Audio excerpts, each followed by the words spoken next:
कैसे आप सब लोग, उम्मीद करता अच्छे होंगे। ऑटो मोड क्या होता है, ऑटो मोड क्यों अच्छा होता है, मैं इस वीडियो में आपको जानकारी देने वाला हूँ। अगर बात करें, ऑटो मोड आपका जो होता है वो 25 डिग्री ऑटोमेटिक सेट होता है। इसमें टेम्परेचर वगैरह और फैन स्पीड आप कम नहीं कर सकते।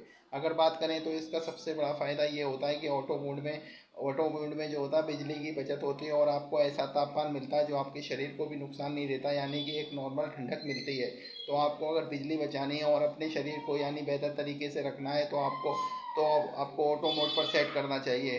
तो ये सबसे अच्छा टेम्परेचर माना जाता है। इसके अलावा आप कूल मोड पर चलाएंगे, वहाँ पर आपको ऑप्शन मिल जाता है, वहाँ टेम्परेचर कम कर सकते हैं। मेरी राय ये है कि आप ऑटो मोड पर चलाएंगे, अच्छा रहेगा।